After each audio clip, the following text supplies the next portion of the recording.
Hi, I'm Tim Roble, and welcome to another episode of Adventure Athlete. Today I'm excited to announce I finally received my eMotion Pure Race, and this is an electric trials bike.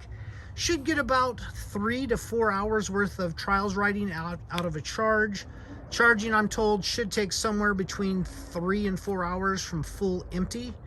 The charger that came with it is just this little unit here on the bottom. It is a 120 volt, 15 amp charger, and that'll work really well charging off of my little over 1,000 amp hours of battery and 1,500 watts full 100 amp system out of my Expedition rig. So basically, I'll be able to ride this motorcycle kind of maintenance free for free. I mean, with the electric bike, you don't have to worry about an air filter pouring gas. It does not have a gear shifter, so nothing to actually mess with as far as am I in the right gear.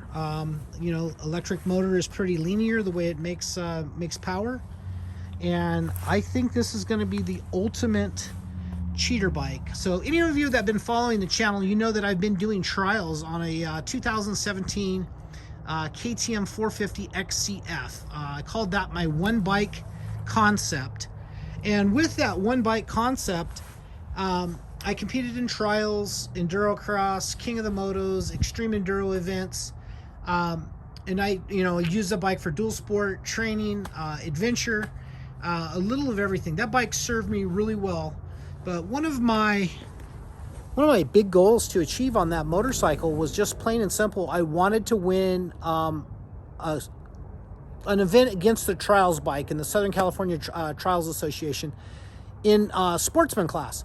I wanted to compete with that motorcycle directly against the sportsmen's, and for 4 years I chased that dream.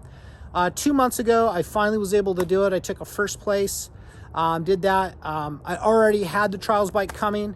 So I'll probably finish the rest of this season. I'll probably finish the next round in sportsman, and then I'll probably move up to intermediate. It's probably where I belong on a trials bike. But getting to learn this new bike, we'll see how that all goes. But super impressed with fit and finished.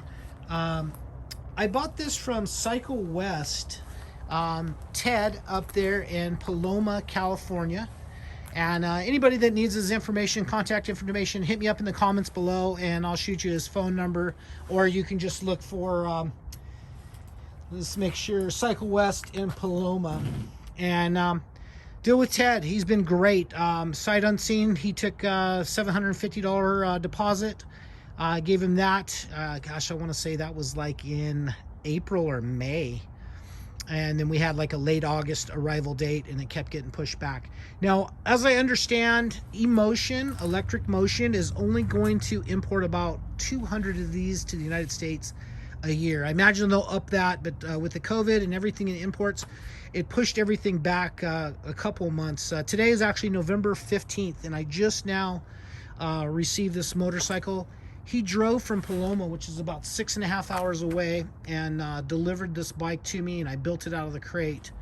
And as far as building out of the crate was like, take some little bands off the foot pegs so they fold down, attach the handlebars, and cut a little strap off the forks that had it compressed. If you notice, speaking of forks, on this bike, it does have the aluminum, like the Works factory forks that they're running. They're about 2 pounds lighter. I don't know if I exactly need that or not. I think this bike comes in at like 162 or 167 for pounds. I am not really huge into weights, just because I'm just such a big dude. 235 pounds, 6'3", and I think this is going to serve me real well. Some of the things for competition that makes this a cheater bike: one, I don't have to start and stop it at each section with the Kickstarter. Two, there's not a gear lever to, sometimes I would use third. Sometimes, when traction was really, really loose, I'd use third to just kind of chug through things and not blow the rear tire away. But with this bike, you have a map switch located up on the right-hand side of the bars here. and it has 3 different maps. There's I think it's a blue, green, and a red, and you start off in the lowest, and that's more like riding a 125, so that's kind of going to keep the power low.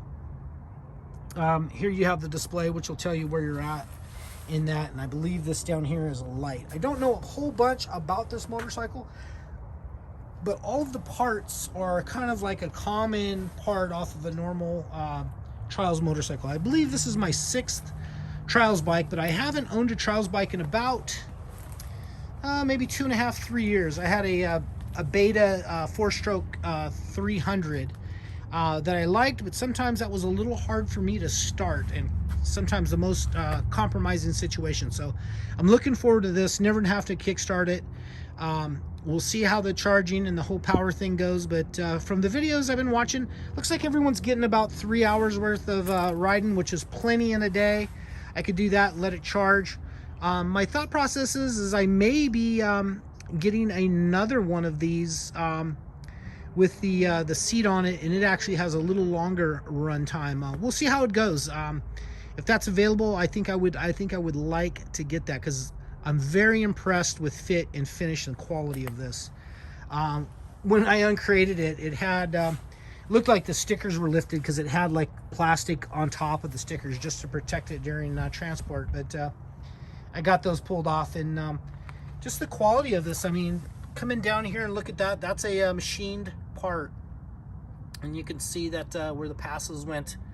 It's not a cast part, it's not a mass production part. It's well, it could be mass production now out of the CNC machine. But wheels look like common trials wheels that you would find on any other major motorcycle. The tires on this bike are the Michelin competition. These are kind of the top of the line trials tire. So it actually comes ready to go. Kill switch on this is set up for international competition. So you would put the lanyard around your wrist and pull this little bead up so it's kind of tight. And then what happens is that'll pop off. When that pops off, that cuts all the power to the motorcycle, and then it just goes back down here, like back on with a magnet. So not that this bike's going to get away from you or go anywhere without turning the throttle, but you never know if something launches and goes from that. Talking of the throttle, I will have to give you how I think all of this works a little later, but it's a fly-by-wire throttle, kind of the same thing that's going on with my KTM 1290. It's not a direct cable down to the carburetor. This is just an electronic cable with a nice tension on it. Grips are nice. Fit, finish, everything looks really well. One of the things I always do when I get a new motorcycle, I actually prefer to build a bike out of the crate, and a lot of places won't let you do that. I've done, I don't know, maybe 6 to 10 of my, I think this is motorcycle number 70 I've had in my lifetime. But one of the things I always focus on is, coming out of the crate, you put the bars on. So when you put the bars on, you torque the clamps down, you do them equally spaced, and you get those bolts torqued down really well. Your bars are on proper. Another thing you want to work on is making sure your throttle is secure and won't slip. We've had a couple of guys in the clubs that one guy suffered a broken leg, and another guy, I think it was an arm, from the bars rotating. You come down off of a hard hit and the bars rotate forward, making you turn the throttle more, and next thing you know, you launch into a big rock or off a cliff or wherever you end up. So one of the things that I really wanted to work out of getting out of the crate, did the same thing with any of my electric skateboards, my one wheel, my e-bicycles. The first priority is to get the thing plugged into the wall and get it charging, because right now I'm just burning time waiting for the second green light on this charger to illuminate, LED number 1, and I'll wait about up to 4 hours, and if that's not right, I will go plug the manual in. So the manual comes on a thumb drive. It's got the EM logo on it for electric motion, and I'll plug that in and read the manual. I'll probably end up doing that here in a little bit anyway, but You know, it is what it is. I'm just one of those guys. Get this thing charging because I want to go play on it. And that's another cool thing here is like in the neighborhood, who's gonna give a crap whether I'm riding it or not, because it's not making any noise. So I'll go put a helmet on and I'll just work on some balance and some stoppies, maybe some wheelies, and just see how I like it. So stay tuned for the next video, which will probably be done from a riding area. But a lot of you guys will notice that I'm building an expedition truck, so that's got priority over this. But I do want to get out on this here soon because we do have an event coming up, 2-day event in Lake Isabella, December 5th and 6th, I believe it is, and I want to compete on this. So we'll see how I can do. While we're here looking at the front, you can see this. Looks like that's actually a printed piece. Not machine, but looks like it's printed LED light. That's the headlight on it, and then a nice carbon fiber number plate where you'll put sportsman or intermediate on it and my name. But love the colors. The plastic work and fit and finish is phenomenal on the bike. It's something that you would expect off of a Honda or a KTM, something of that quality. I'm really stoked with it. One of the things you had to put on was the rear fender.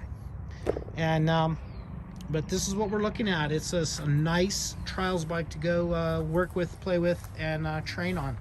Got any questions or comments? Hit me up in the comment section and let me know what you think. Let me know if you're interested in buying one. I'll get you the contact information for Ted up there. Other than that, thank you guys for watching. As you can tell, I'm super stoked right now, and I'll catch you guys here next time.